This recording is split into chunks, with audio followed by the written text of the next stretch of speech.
G'day anybody watching.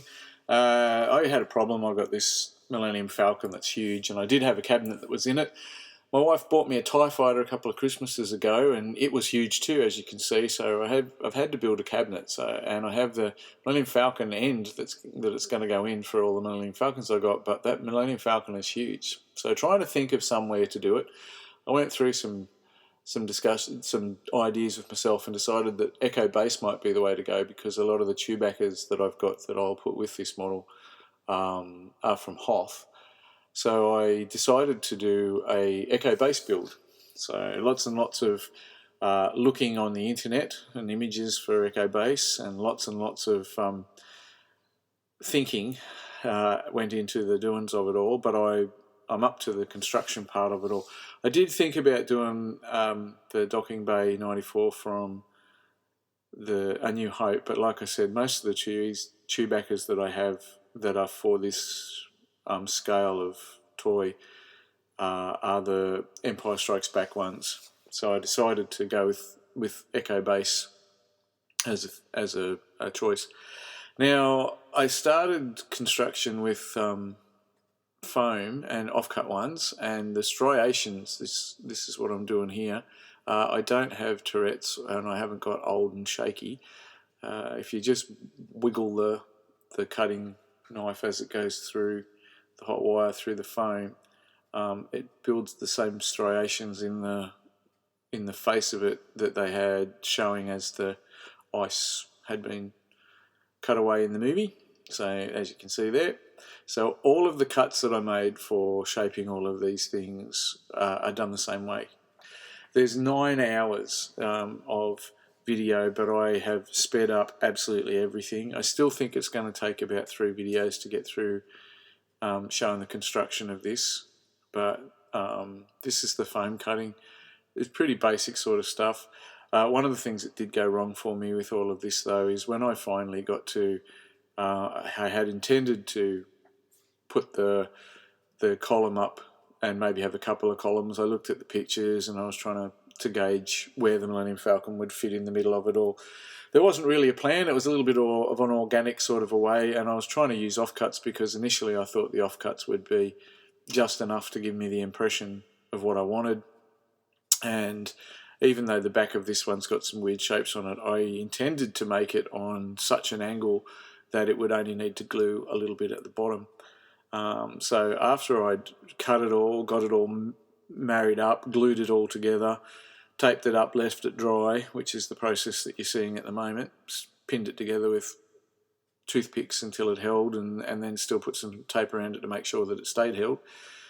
I went to glue it down, trying to position the Millennium Falcon and seeing where it was going to go and what was going to happen.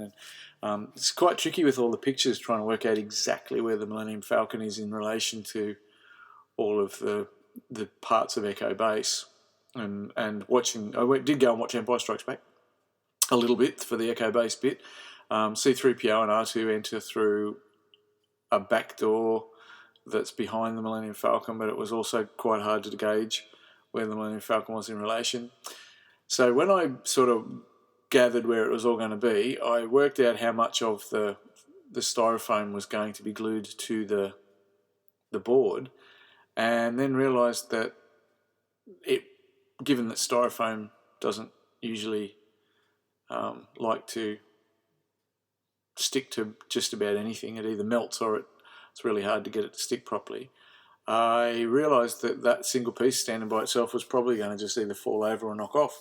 And what I should have done was started with a full piece of foam, which is what I'm going to do in a minute. So after this has already been several days and a lot of effort, we'll call them prototype. So I will use the shapes of this one and all the things that I've done so far as a template for doing a better one, but I thought if I do 2 bays and join it together at the back, it would be a better way for it to go. This is just cutting out the bays, wobbling it the whole way so the striations come into it, and then because it's going to end, I had to work out what length it was going to be and where it was going to sit, and then I chopped the end off and made it this is putting an angle on it so it's the same angle as the face of the column's going to be, and then this is cutting making it look like it's broken off just for the sake of the length of the space that I got to put it in. I find that if you're trying to cut styrofoam to make it look like either a rock face or in this case an ice face, it's best to go in and then vary the angle. So change the angle of the wire, vary the angle that you're holding the foam on, pull it back and forth, and try and get some really crazy shapes going on rather than just go in and out and in and out. And that tends to give you a little bit more of a natural sort of a finish to it all. Chewy was welding while I was about doing it all, so here we go with trying to put some more striations in. Because it's the length of that foam, I couldn't do it on the wire because I'm trying to go up and down and my wire's not a foot and a half long. So I did it with the hand one, which I'll also use you'll see in a minute, for cutting the rest of the ice columns and the other things that are going to be in it. So that, I thought I was just starting it there, then realised that it hung over the end of the board, so it was going to have to be shorter, and we'll move it to the back, which meant that I had to cut a new column to support the centre bit, and so that it sat on the base correctly. So that was all a bunch of measuring up and cutting it off. Now, most of the time I remember to wear my mask when I'm doing the foam cutting. My son came in and was talking to me, so I forgot in this regard, but I really would counsel anybody that's going to do foam cutting, please put your respirator on or do it in a really ventilated area. My room is fairly big and there is a bit of air, but you still get lots of fumes from the foam as you're cutting it, and it's not a sensible approach to just keep cutting things without wearing a mask over your face. So far it hasn't, I haven't grown a second head or anything, but hey, could be on the cards. So please be careful and don't do some of the things that I do. Please do what I say, which is don't cut without a mask. So got the column on, then realised that it needed to go to the back of the thing, so there's some more piece cutting that went in, refit the bit that we cut out of it and shape it all, and then make it look like it did in the movie. I was aware, I should say, when doing this, that the focus of this model is still actually the toy, and that this is just a background bit of fun for setting it up so it's just not sitting like a bump on a log. But I wanted it to be enough of an impression so that it looks like Echo Base, but I'm not going for studio quality, and I'm very happy with the way that it turned out in the end when you see it all painted up and done as well. But it's only really the impression of inside the hangar, because I didn't do 4 walls. I just did this one wall and a corner. So from there, I'm still trying to figure out exactly what had happened in all the production shots and the stills. Thank you to everyone on the internet that's made a still of The Empire Strikes Back and Echo Base, and thank you to all the gamers that have laid out the floor plan for where it was sitting. It did help a great deal.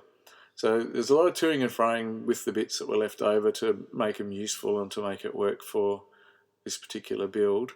And after I've cut the general shapes to try and get it to all marry up so that it sits and looks lovely and like it's supposed to, from there on in, the rest of it I had to go to a hand cutter to do. As you can see, I've remembered to put my face mask on for this process. So same thing again, it's trying to move into the shapes of the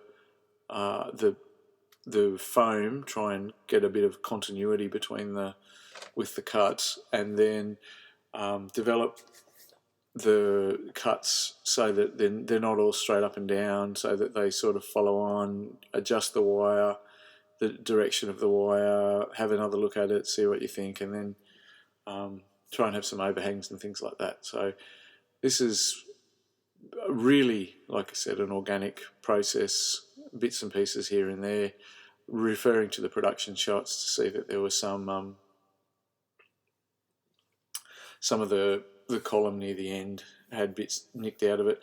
After I'd done this corner, I decided the best thing to do is a couple of small pieces for the ground and this other corner, just to give a bit of shape at the back of the Millennium Falcon, but leave the front open in order for it to display figures and things like that. So a little bit more measuring up, needed to get the height. This is going to be a freestanding column that'll be in the other corner, and then there's also another, just a little bit of ice on the ground, a small chunk that I'm going to do. I'm using offcuts for the small bits, which is just cheap, and I keep a bag full of them when I get big enough pieces. I don't keep everything. Some things are worth throwing out. Don't hang on to everything. And then it's just a process of running the tool to get the basic shape. So I want it to be fatter at the bottom, skinnier at the top, and then to start making it look like a stalagmite of ice that's been dripped on and gradually building up. So varying the angle of the wire, trying not to cut off the tips of things that you've already cut out, but trying to get some flutes in there and some columns and things, so that in the end you end up with a nice enough looking ice shape. I am actually quite happy with the way that they turned out, the ice shapes and the columns and stuff, and they certainly painted up really well. So at this point in time, I also worked out that I was going to need some crates and some things to go along the bottom. And so the next video, I think I'll be able to split this up into 3. If you want to see the finished product, just go to the third one, watch that. I did end up doing a fly around with the video. It's pretty dodgy though. And but the making of the crates and a few of the putting the snow around. One of the other reasons why I also decided on Echo Base is I did some work earlier in this year with a painter, and when we sprayed it, there was a whole lot of overspray that dried when it comes out of the gun, and I said, this looks like snow. So I thought, I'm going to give that a go. I swept it up and collected it, and it's very light, just whitey, powdery stuff, but I found it a really good basing thing to just get the snowy sort of a feel to it, and put the powdery things on the boxes and stuff that I've made. That happens in the next video. So at the end of this one, you'll pretty much just see the basic shape of how it's going to go together. I've got the 3 items that will be actually icy as part of the base, and then everything else is building the lights on the ground and the various boxes and generators and things that are just sitting around in Echo Base. From here, it was reassemble it all and glue it down, and then there it is. That's what you get when it's glued together. Some stills, and in the next video we'll have a look at the building of the boxes and maybe some of the painting. Thanks for watching. Hey, before I lose your attention completely, I'd like to give a shout out to a young Australian author that's up and coming. If you really like fantasy, I can totally recommend to you A Collision of Victory and Disgrace. It's on Patreon. You can find it at Patreon Shemanigans, and the info's up on the screen. She also does a Redbubble site, which will come up on the screen in a minute, but it's a really good story, and this is a young writer that's trying to make a bit of a way in the world. The prices start at $1 and go up to $10 a month if you want to really support her, and the $10 a month one gets you it personally read. At the moment, I've been informed that it's about a third of the way through. It's been going for a while now, but if you sign on now, you get all the months that have preceded it, so you can certainly catch up and get right into it. If you'd like to support that particular young writer and authors like her, then please do, and go and check out those websites, or go to Redbubble and get yourself some really good artwork. This is not a paid sponsorship. I don't do my YouTube for commercial anything. I don't get paid for any of it. But this particular author I know really well, and I think that it's worth plugging and trying to help people as they try and get a start up in the industry. Thank you. Have a really fun day. Bye.